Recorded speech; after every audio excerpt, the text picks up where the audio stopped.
اعوذ باللہ من الشیطان الرجیم بسم اللہ الرحمن الرحیم لقد جاءکم رسول من انفسکم، تحقیق تمہارے پاس رسول آئے تم میں سے، عزیز علیہ ما عنتم، تمہارے غم اس کے اوپر بوجھ ہوتے ہیں، جب تمہیں غم پہنچتا ہے تو اس کے اوپر بوجھ ہوتا ہے، حریص علیکم، اور تمہاری خیر خواہی کے اوپر وہ بڑے حریص ہیں، بالمؤمنین رؤوف الرحیم، اور مومنین کے ساتھ وہ بڑے رؤوف اور بڑے رحیم ہیں، بڑے کریم ہیں۔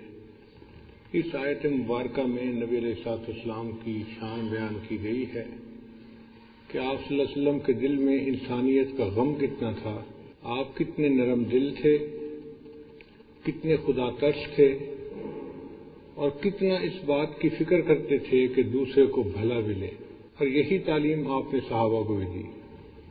حدیث مبارکہ میں ہے اللہ رب العزت جس بندے سے خوش ہوتے ہیں اس کو نرم دل عطا فرما دیتے ہیں۔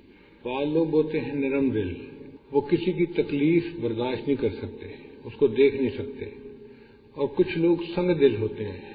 سنگ دل سے کیا مراد؟ پتھر دل، ان کو دوسرے کی تکلیف کا احساس نہیں ہوتا۔ ایسے بے حس قسم کے لوگ اللہ کی نظر میں انسان نہیں ہوتے، وہ حیوان ہے۔ جس کے دل میں احساس کرنے والا، جس کے سینے میں دل ہو، وہ انسان ہے۔ دوسرے کے ساتھ ہمدردی کرے، خیر خواہی کرے، بھلا کرے، دوسرے کے غم کو غم سمجھے، دوسرے کی تکلیف کو تکلیف محسوس کرے، وہ صحیح معنوں میں انسان ہے، اس کے اندر انسانیت ہے۔ چنانچہ ایک صحابی سفر پہ جا رہے تھے، انہوں نے ایک درخت کے اوپر گھونسلہ دیکھا جس میں چھوٹے چھوٹے بچے تھے چڑیا کے، وہ بڑے رنگ برنگ تھے، خوبصورت تھے۔ چڑیا کہیں دانا چگنے کے لیے گئی ہوئی تھی، بچے اکیلے تھے، انہوں نے بچے اٹھا لیے۔ تھوڑی دور آگے چلے تو پیچھے چڑیا بھی آ گئی، اب وہ چڑیا ان کے سر کے اوپر اڑتی رہی، چکر لگاتی رہی۔ وہ صحابی نہیں سمجھے کہ یہ چڑیا چاہتی کیا ہے۔ تھوڑی دیر کے بعد چڑیا ان کے کندھے پہ آ کے بیٹھ گئی، اس صحابی نے چڑیا کو بھی پکڑ لیا۔ اب سب کو لے کے وہ نبی علیہ السلام کی خدمت میں حاضر ہوئے۔ صحابہ کرام کی ایک خوبصورت عادت یہ تھی کہ جب کوئی نئی بات پیش آتی تو وہ اللہ کے حبیب صلی اللہ علیہ وسلم سے پوچھا کرتے تھے کہ اللہ کے حبیب صلی اللہ علیہ وسلم یہ کیا معاملہ ہے؟ تو اس صحابی نے بھی نبی علیہ السلام سے پوچھا، پھر اللہ کے محبوب صلی اللہ علیہ وسلم نے اسے سمجھایا کہ دیکھو یہ ماں تھی، اس کو بچوں سے پیار ہے، جب یہ دانہ لے کے اپنے گھونسلے میں واپس آئی تو بچوں کو نہیں پایا تو یہ تڑپ گئی کہ میرے بچے کہاں گئے۔ اب ان کو ڈھونڈنے کے لیے جب نکلی تو تمہارے ہاتھ میں سے بچوں کو دیکھا، تمہارے سر پہ چکر لگاتی رہی اور تم سے فریاد کرتی رہی کہ میرے بچوں کو مجھ سے جدا نہ کرو، تم نہیں سمجھے۔ تو کچھ دیر کے بعد اس چڑیا نے خود اپنے آپ کو گرفتاری کے لیے پیش کر دیا کہ پکڑنا ہی ہے تو بچوں کے ساتھ مجھے بھی پکڑ لو، میں گرفتار تو ہو جاؤں گی، اپنے بچوں کے تو ساتھ رہوں گی نا۔ تو فرمایا کہ دیکھو یہ ننھی سی جان ہے اور اس کے اندر بھی بچوں کی ایسی محبت ہے، مامتا ہے، اس لیے تم ان ماں بچوں کو تکلیف نہ دو، جس گھونسلے سے تم لے کے آئے ہو اسی گھونسلے میں ان کو واپس پہنچا کے آؤ۔ تو صحابی نے نبی علیہ السلام سے پوچھا، اے اللہ کے وسلم جانوروں پر ترس کھانے میں بھی ہمیں ثواب ملے گا؟ تو نبی علیہ السلام نے فرمایا ہاں، ہر گیلے جگر کے لیے۔ ہر گیلا جگر سے کیا مراد؟ جو زندہ ہے، جس کے سینے میں دھڑکتا ہوا دل ہے، اس کے اوپر تم ترس کھاؤ گے تو اس پر تمہیں ثواب ملے گا، چاہے انسان ہو چاہے جانور ہو، چاہے مسلمان ہو چاہے کافر ہو۔ لیکن اگر جاندار ہے تم اس کے اوپر ترس کھاؤ گے تو اس کے بدلے اللہ تعالیٰ تمہیں اجر عطا فرمائیں گے۔ اسی حدیث مبارکہ میں ہے من لا یرحم لا یرحم، جو دوسروں پر رحم نہیں کرتا اللہ تعالیٰ اس بندے کے اوپر رحم نہیں فرماتے۔ جو بے رحم انسان ہوتا ہے اللہ تعالیٰ اس کے ساتھ سختی کا معاملہ فرمائیں گے۔ حدیث مبارکہ میں نبی علیہ السلام نے ارشاد فرمایا الراحمون یرحمہم الرحمن، کہ جو رحم کرنے والے لوگ ہوتے ہیں ان پر رحمان رحم فرماتا ہے۔ ارحموا من فی الارض، تم زمین والوں پر رحم کرو، یرحمکم من فی السماء، آسمان والا تم پر رحم کرے گا۔ تم زمین والوں پر رحم کرو، آسمان والا تم پر رحم کرے گا۔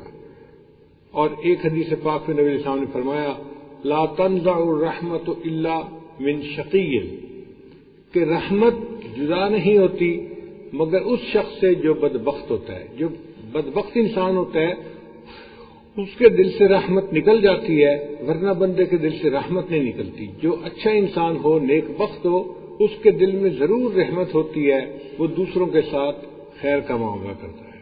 اسی لیے کمزور کے ساتھ انسان کو ہمدردی ہونی چاہیے، بوڑھے کے ساتھ ہمدردی ہونی چاہیے. نبی علیہ السلام نے ارشاد فرمایا فَإِنَّمَا تُرْزَقُونَ وَتُنْصَرُونَ بِضُعَفَائِكُمْ، کہ تمہیں اللہ تعالیٰ رزق عطا فرماتا ہے اور تمہاری مدد کرتا ہے تمہارے کمزوروں کی وجہ سے. بچوں کی وجہ سے اور بوڑھوں کی وجہ سے ہمیں رزق دیا جاتا ہے.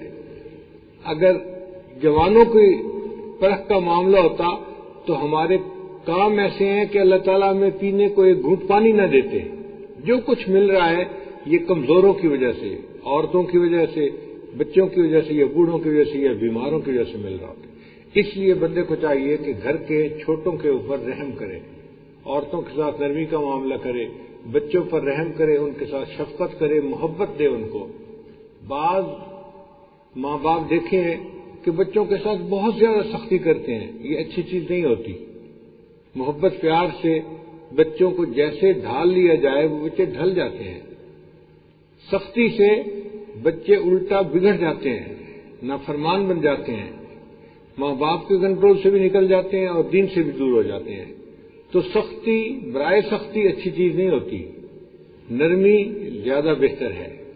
حدیث مبارکہ سن لیجئے کہ صحابی کہتے ہیں ما رأیت احدا کان ارحم بالعیال من رسول اللہ صلی اللہ علیہ وسلم، میں نے نبی علیہ الصلوۃ والسلام سے زیادہ بڑھ کر اپنے گھر والوں کے لیے رحم کرنے والا اور کوئی بندہ نہیں دیکھا. نبی علیہ السلام سب سے زیادہ اپنے اہل خانہ پر مہربان تھے، عورتوں پر بھی، بچوں پر بھی، گھر کے ہر فرد کے اوپر مہربان تھے.